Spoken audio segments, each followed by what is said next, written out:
Yeah, look, I think we're very excited for this preseason. We're excited for this season. We've added a lot of key additions. We've also retained a lot of our top players. So yeah, we're excited to hit the ground running.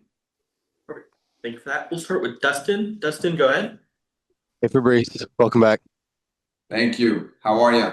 Good, how are you? Good, good.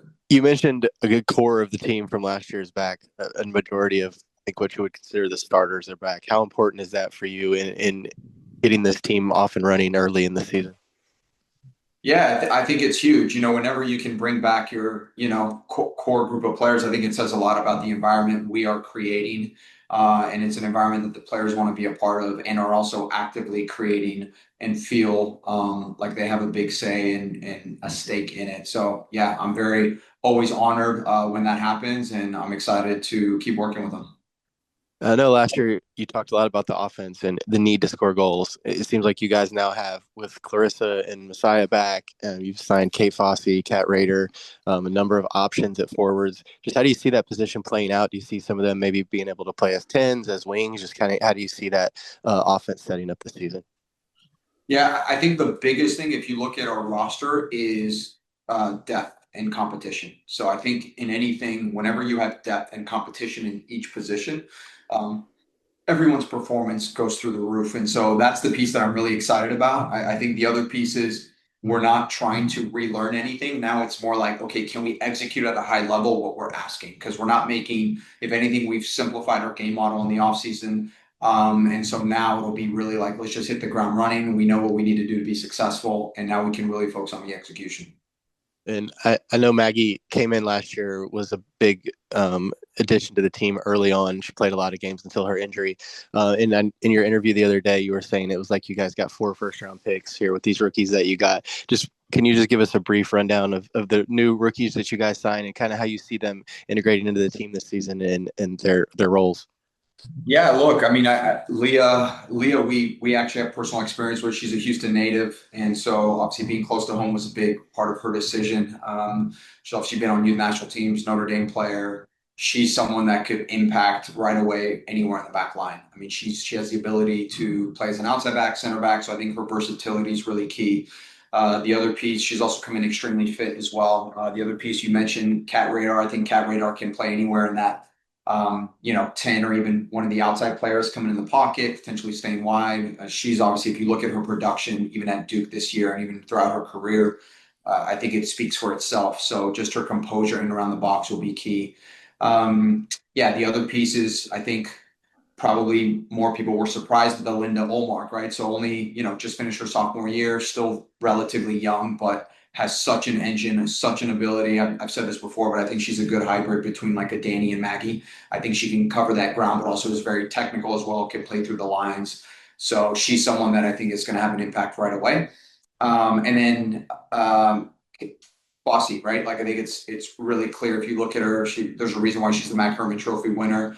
Her junior year, her shot on goal percentage is through the roof, almost 50%. So she has a knack for scoring goals. She knows where to put the ball in the back of net, and I think that'll be key to keep adding to our competitive line for sure. And just last one from me. I'll let the other guys jump in. I know you guys had some injuries at the end of last season. Maggie, Sophie's a little more long term. Just what can you update us on some of the injuries that you guys had as you come into this new season?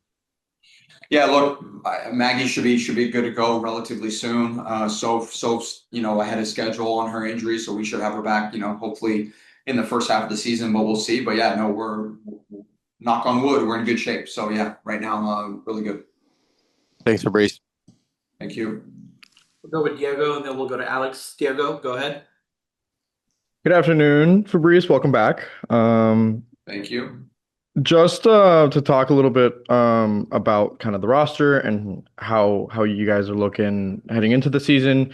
Talking a little bit about the defense. Y'all get a full season of Lisa Boatin and a full season of Malia Berkeley. Can you talk to me a little bit about how like adding reinforcements in that area can help you guys take a leap? Yeah, look, I think everyone coming back, like you said, Lisa and Malia were starters for us at the end of the year, and they only were with us. I mean, Malia was there for, I think a month or two. So a relatively short time. For her to hit the ground running with us at the start of preseason is huge. And same thing with Lisa. Lisa, you could see her quality, but now when she's into our type of preseason, already adjusted to the style of play, but also the league in general and how athletic it is.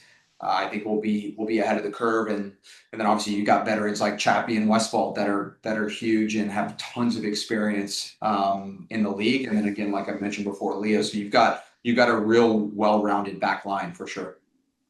And then some players that are currently still on loan, like Zoe Matthews and Rebecca. Can you possibly give some insights to Dash fans that might have not been paying attention to their games abroad of how they're doing or how you've seen them kind of grow? Yeah, they're both progressing quite well. I think both are having good season in their own right. So yeah, no, we're excited to keep tracking them, and yeah, and whenever we get them back, I'm sure they'll be. The biggest thing for them is to make sure they get game minutes, and I think that was the reason behind those decisions. And then final question for me, kind of looking at a little bigger picture. You guys made a huge step, especially in the second part of last season. What is kind of the expectation or kind of things to look forward to when it comes to this Dash team this season? Yeah, look, I mean, we're pretty clear on what we want to set out. I think if you look at the history of this club, outside of the 2020 Challenge Cup win, in terms of actually, making playoffs, it only happened once in 22. So, a big slogan of ours is, what does it look like to make history for our club? And so we are coming in, we want to come in on the front foot and high belief, and why not us. So I think for us, it starts with what we believe about ourselves. And then the other piece is we're taking a lot of initiative. I need to take a lot of initiative. How do we empower this team to be more player led? How do we empower our team leaders to take more ownership? And so that's a piece that I'm really excited about to step into, so that we can go and achieve great things this year. Thanks, Fabrice. Thank you. Alex, go ahead. Coach Fabrice, first of all, good morning. Can you hear me? You don't have to see me, but can you hear me, Coach? Great to see you. I can hear you and I can see you, Alex. How are you? I'm fine, sir, and I'm sorry that you have to see me, but we got to get through it. Coach, a couple of things, and maybe I'll start with this. Is this becoming little by little more of your team? Any coach that comes in and has a roster that was there and you inherited that, obviously moves have been taking place. Are you closer to what you would like to have as a Fabrice Gautrat team? This is my team. I've built it. Is that a fair question? Yeah, it's a fair question. I would almost reframe a little bit. It's our team. And the reason I say that is, we have a lot of people that have very specific roles and responsibilities. So the first piece is the recruitment department. Like, they do so much work behind the scenes to make sure that I'm up to date on players from a statistics standpoint, from a video analysis standpoint. When I step into any player meeting, like, I am debriefed so well that I feel like I know the player in and out. So the other piece is, as I've grown in my communication and how we communicate and get alignment, now we're really clear on what we need to go and get. And I think it's pretty clear, even from our signings, what we needed. We were the second oldest team last year. And so that was one of the reasons behind, kind of bringing the youth that we brought in, even though we did bring in another veteran player who I think will be very good for us. But yeah, so that's, I would say it's our team. And the more we collaborate and get alignment, that's kind of what we're creating right now. And you're getting there, meaning you still have some pieces, I imagine. I think every team is always looking for the next piece. Is that, again, fair? Yeah, no, 100%. And we're slowly kind of ticking those boxes as we go. Coach, earlier you were asked maybe about your goals for the season.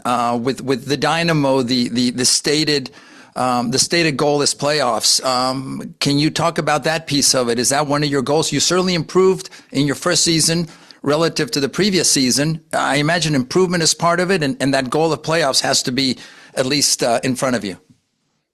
Yeah, I don't think we need, the idea of settling necessarily for playoffs is necessarily the goal. I think we've talked about this before, but making history, what does it look like? If you look at the history of this club, they've been to one playoff and it was a home game, but we got knocked out. And so for us, like, what does it mean to make history for this club?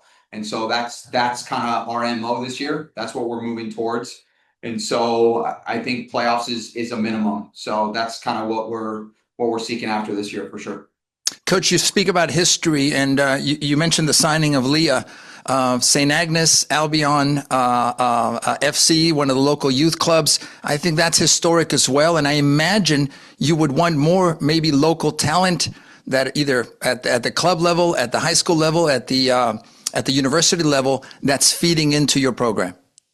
Yeah, and we're trying to create, better and better relationships. I know there's actually a history of, the club and maybe an academy, not academy. So there's all these things that are probably in the landscape that we're, in previous years just trying to work through. And I think we have a really good staff that's trying to connect with the local market, trying to get eyes. Okay, who's on youth national teams? Can we bring them in? We did that a little bit last year. So yeah, that's definitely something we want to actively do. If we have top talent in the area, we want to bring them in our environment, 100%. Agreed. Lastly, Coach, how are you doing? Settling into your second year? Did you take a little time off? And are you energized as you start this very important World Cup year, which is going to bring more attention, I think, to maybe the non-NWSL, the non-Houston Dash fan? Yeah, I'm very excited, very, very well rested. Also did a lot of, just growth and soul searching in terms of who I need to become in order for us to, to kind of become this club that we want to be, and this team that we want to be. So yeah, very feeling very well balanced in all fronts. So very excited to hit the ground running this year. Awesome. Great word, Coach. Balance. Thank you for your time, sir, and good luck. See you soon. Thanks, Alex. Yeah, everyone's excited to start 2026. It's been a long time coming, I think, even though offseason felt like it flew by. But I think a lot of us felt like we had a lot of momentum at the end of 2025 in a great way, and added some new faces this year. And we're ready to get the ball rolling and hopefully carry that momentum into 2026 and put on a really good show. Thank you for that. We'll start with Justin. Go ahead. Hey, Jane, how are you? Good, how are you? Good. Hey, you mentioned a strong finish for you guys down the stretch last season. You bring back a big core of that team, a lot of those starters and the players that contributed a lot to that team. How important is that for you guys as you begin preseason? You have those bonds, those connections already in place as you guys get ready for the season. Yeah, I think it's awesome. I think the more we can retain people and, like you said, kind of form a core, the better. Obviously, Coach Fabrice and Angela are here. And like I said last year, they have a wonderful vision for this organization. And I think last year it was about kind of coming together. It's something new. How do we fit all the puzzle pieces together? And now it's like, okay, we've got the corners and the edges of the puzzle. Now it's like the final pieces of making this a championship culture and a championship team. So I think everyone's really, really excited. It's great to see the faces coming back and people wanting to be here and having a big passion for this club. I think that's really important, and it'll only help us in the long run. And besides that, you guys have a number of new players, of some young players, 4 new players from college. How exciting is that for you guys to be able to sign some of those, big name college players to come in and kind of help this team out? Young group for sure. It definitely brings the average age down, which is good for us old folk. But it's great. I think they all 4 of them had amazing college careers, whether they were long or short, and they've definitely made an impact on those universities. And I think adding new talent and fresh young talent is only going to help this club grow. And I think for their futures, it'll help them and really give them a good stepping stone into the pro life. And I think hopefully we will show them the ropes and they'll make a huge impact here in Houston and for years to come. Hopefully it's not just a one-off type thing. I hope that they embrace the city as much as the city's going to embrace them. And I think we all have really high hopes for them, and we're really excited that they've joined us. As you come into a new season, goals, expectations, you always want to make the playoffs, but it's interesting. Fabrice talked about making history, not just making the playoffs, but doing things this club hasn't done. You were here, the one playoff appearance that you guys had didn't go well, but what does that mean to you guys as players when you hear that, our expectations are to make history with this club now? I think you can take that in any way you want. You can make history by winning 2 playoff games. You can make history by winning the Shield or winning a championship. But I also think there's plenty of little milestones that we also want to hit to get there. It's one thing to say you want to win a championship, but it's really hard and it's going to be a long road to do that. So I think the mini milestones before we achieve that is also important. There's plenty of clubs in this league who have 5 or 6 main goal scorers. We haven't really had that. And could that be something we have this year? Could we have a goal scorer that scores 10 plus goals a season? Could we have shutouts and beat a shutout record in this league? And Could we have players who are Iron Women, multiple? You know, there's so many milestones and so many quote unquote points of history that we can make, and I think that just gives us so much opportunity and something to look forward to, whether it's individually or collectively, and hopefully it gets everybody fired up. I know the group's fired up and the staff is, so I hope the fans are as well, and we're definitely trying to make history this year in more ways than one. This last one from me, as a captain, as a leader on this team, I know you had a big second half of the season yourself as well. Just what are some goals for you and the defense this season as you look ahead? Yeah, I think last year, I would definitely put my hand up and say I didn't exceed my expectations. I let the club down and let the fans down, and most importantly, I think I let my teammates down a bit. But I think, like you said, I thought in the second half we had a better rhythm and just a little bit more momentum as a group, and that helped me and my confidence a lot. And I think this year, I hope to be a player and a person that the team can lean on again, and just really be impactful back there. I think, at the end of the day, my job's pretty simple. It's just to keep the ball out of the back of the net. And I hope to do that and give everybody the confidence to go play and be their best self and be the best version that they can be on and off the field. And I think if we can all do that for each other, we're going to put a really good photo on the weekend. So I'm excited for this year. I feel like it's my rookie year all over again, just a little bit older, but I'm really, really excited. I'm so thankful to be here once again. And I'm happy the club has so much faith in me, and just really honored to be here and wear this crest.